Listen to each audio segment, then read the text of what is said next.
माता शबरी की कथा। बात भगवान राम के जन्म से पहले की है, जब भील आदिवासी कबीले के मुखिया अच के घर बेटी पैदा हुई थी। उसका एक नाम श्रमणा और दूसरा नाम शबरी रखा गया। शबरी की माँ इंदुमती उसे खूब प्यार करती थी। बचपन से ही शबरी पशु पक्षियों की भाषा समझकर उनसे बातें करती और जब शबरी की माँ उसे देखती तो कुछ समझ नहीं पाती थी। कुछ समय बाद एक पंडित ने शबरी के परिवार को बताया कि वो आगे चलकर सन्यासी बन सकती है। इस बात का पता चलते ही शबरी के पिता ने उसका रिश्ता तय कर दिया। जैसे ही शादी का दिन नजदीक आया, शबरी के घर वालों ने खूब सारी बकरियां और अन्य जानवर घर के पास लाकर बांध दिए।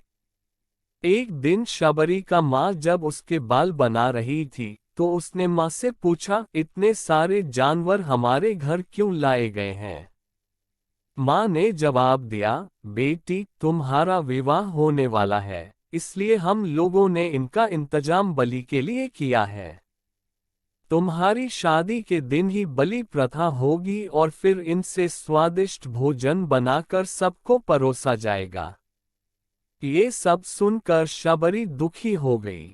काफी देर तक शबरी ने उन जानवरों को आजाद करने के बारे में सोचा। सोचते सोचते शबरी के मन में हुआ कि अगर ये जानवर यहाँ नहीं होंगे तो इनकी बलि रुक सकती है। ऐसा नहीं हुआ तो मेरे घर से कहीं चले जाने पर ही यह बलि रुकेगी। जब मैं ही नहीं रहूंगी तब न विवाह होगा और न ही बलि प्रथा। इससे मासूम जानवर बच जाएंगे। इसी सोच के साथ जानवरों को रखी गई जगह पर शबरी पहुंची। उसने सोचा कि उन्हें खोल देती हूं, लेकिन वो ऐसा नहीं कर पाए। उसके बाद शबरी जंगल की तरफ भागने लगी। भागते भागते शबरी ऋषिमुख पर्वत पहुंच गई। वहां करीब 10,000 ऋषि रहा करते थे। शबरी को लगा कि वो भी इसी जंगल में किसी तरह ऋषि मुनियों की सेवा करके अपना जीवन जी लेगी। वो चुपचाप उसी जंगल में एक हिस्से में किसी तरह से रहने लगी। शबरी रोजाना ऋषि मुनियों की झोपड़ी के आगे झाड़ू लगाती और हवन के लिए लकड़ियां भी लाकर रख देती। ऋषि मुनियों को समझ नहीं आ रहा था कि जंगल में उनके काम अपने आप कैसे हो रहे हैं। एक दिन शबरी को किसी ऋषि ने देख लिया। उसे देखते ही उसका परिचय पूछा। जैसे ही शबरी ने बताया कि वो भील आदिवासी परिवार से संबंध रखती है, तो उसे ऋषियों ने खूब डांट लगाए। शबरी को इस बात का बिल्कुल भी पता नहीं था कि उसकी जाति छोटी है और उसे ऋषियों द्वारा जाति की वजह अपमान सहन करना पड़ेगा। इतना सब होने के बाद भी शबरी हर ऋषि मुनि के दरवाजे पहुंचती और उनके आंगन में झाड़ू लगाकर उनसे गुरु दीक्षा देने के लिए कहती। हर कोई शबरी को उसकी जाति की वजह से अपने आश्रम से भगा देता था। ऐसा होते होते काफी समय बीत गया। उसके बाद शबरी मतंग ऋषि की कुटिया में पहुंची। वहां पहुंचकर मतंग ऋषि को शबरी ने बताया कि वो उनसे गुरु दीक्षा लेना चाहती है। उन्होंने खुशी खुशी उसे अपने गुरुकुल में रहने दिया और भगवान से जुड़ा ज्ञान देते रहे। शबरी ने भी अपने गुरु मतंग ऋषि की सेवा करने में कोई कसर नहीं छोड़ी। वो गुरुकुल के भी सारे काम करती थी। शबरी से खुश होकर मतंग ऋषि ने उसे बेटी मान लिया था।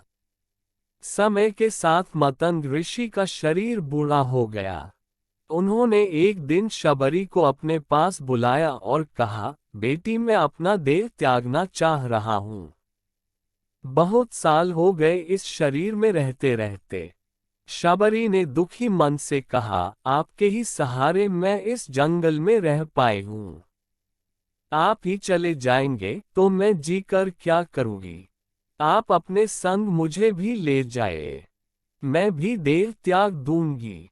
मतंग ऋषि ने जवाब दिया, बेटी तुम्हें चिंता करने की जरूरत नहीं है। राम तुम्हारी चिंता करेंगे और ध्यान भी रखेंगे। शबरी ने राम का नाम सुनने के बाद पूछा, वो कौन है और उन्हें मैं किस तरह से ढूंढूंगी? मंतग ऋषि ने बताया, राम कोई और नहीं भगवान है। वो तुम्हें सारे अच्छे कर्मों का फल देंगे। तुम्हें उन्हें ढूंढने की कोई जरूरत नहीं है। वो एक दिन खुद तुम्हें खोजते हुए इस कुटिया में आएंगे और तुम्हें उनके हाथों ही मोक्ष मिलेगा। तब तक तुम इसी आश्रम में रहो। इतना कहते ही मंतग ऋषि ने अपना शरीर त्याग दिया। शबरी के मन में मंतग ऋषि के जाने के बाद से एक ही बात थी कि भगवान राम स्वयं उससे मिलने आएंगे।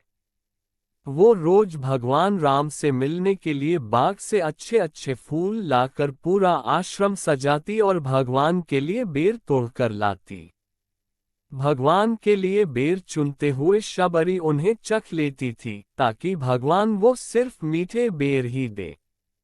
रोजाना शबरी इसी तरह भगवान के दर्शन की आस में फूल और बेर इकट्ठा करती रहती थी। इसी तरह इंतजार में कई साल बीत गए। शबरी का शरीर एकदम वृद्ध हो गया। एक दिन आश्रम के पास के ही तालाब में शबरी पानी लेने के लिए गई। तभी पास के ही एक ऋषि ने उसे अछूत कहते हुए वहां से भागने के लिए कहा और एक पत्थर मार दिया। वो पत्थर जब शबरी को लगा तो उसे चोट लगी और खून बहने लगा। बहते हुए खून की एक बूंद उसी तालाब के पानी में गिर गई। तभी पूरा तालाब का पानी खून में बदल गया। ये सब होता देखकर ऋषि ने शबरी को ही डांटा और कहा कि पापीन, तुम्हारी वजह से पूरा पानी खराब हो गया। रोज ऋषि उस पानी को साफ करने के लिए अपनी कई तरह की विद्याओं का इस्तेमाल करते। कई सारे जतन करने के बाद भी कुछ नहीं हुआ। फिर उन्होंने गंगा जैसी कई पवित्र नदियों का जल भी उस तालाब में डाला। फिर भी तालाब का पानी साफ नहीं हो पाया और वो खून जैसा ही रहा। कई सालों तक तालाब के पानी को साफ करने की कोशिश के बाद भी कुछ काम नहीं आया, तो ऋषि ने थककर सब कुछ छोड़ दिया। इस घटना के कई सालों के बाद भगवान राम अपनी पत्नी सीता के हरण के बाद उन्हें ढूंढते हुए उसी तालाब के पास पहुंचे। ऋषि मुनियों ने उन्हें पहचान लिया। भगवान को वहां देखकर ऋषियों ने तालाब का पानी साफ करने के लिए भगवान को अपने पैर उसमें डालने के लिए कहा, लेकिन पानी जैसे का तैसा ही था। ऋषि मुनियों ने भगवान से भी कई अन्य जतन करवाए, लेकिन वो पानी जस का तस खून जैसा ही रहा। तब भगवान ने ऋषियों से पानी के रक्त में बदलने की कहानी पूछी। तब ऋषि ने शबरी को पत्थर मारने वाली सारी बात बता दी। उसके बाद कहा कि वो महिला ही अपवित्र है, छोटी जात की है, इसलिए ये सब हुआ है।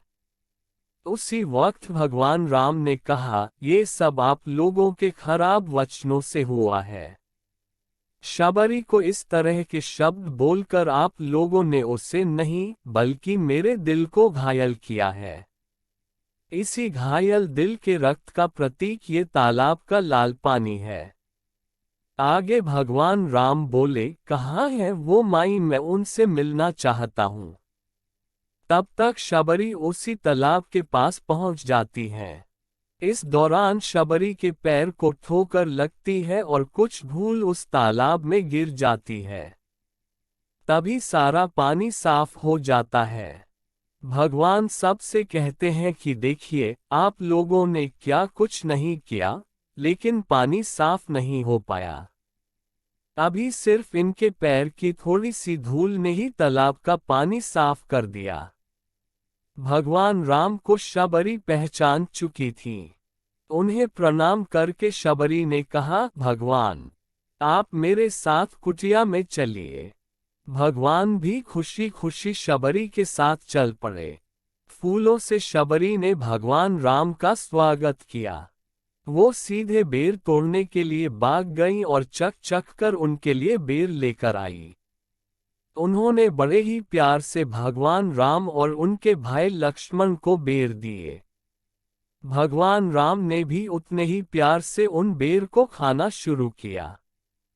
तभी बेर देखकर मुंह बनाते हुए लक्ष्मण ने कहा, भैया ये बेर जूठे हैं, इन्हें आप कैसे खा सकते हैं? भगवान ने जवाब दिया, लक्ष्मण, ये जूठे नहीं बल्कि बहुत मीठे हैं। शबरी माए हम सब के लिए ये बहुत प्यार से तोड़कर लाए हैं। इतना कहकर भगवान राम प्यार से उन बेर को खाने लगे। भगवान ने जाते हुए शबरी माई से कहा, आप मुझसे जो चाहे वो मांग सकती हैं। शबरी ने उन्हें कहा, मतंग ऋषि के कहने पर मैं आज तक सिर्फ आपके दर्शन करने के लिए जी रही थी।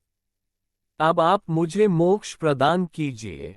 मैं अपना शरीर आपके सामने ही त्यागूंगी। उसी वक्त शबरी ने अपना शरीर त्याग दिया। भगवान राम ने अपने हाथों से उनका अंतिम संस्कार किया और सीता मां की खोज में आगे बढ़ गए। इस तरह से ऋषि मतंग की बात सच साबित हुई और शबरी को भगवान राम के दर्शन भी हुए। तभी से भगवान राम को शबरी के राम भी कहा जाने लगा।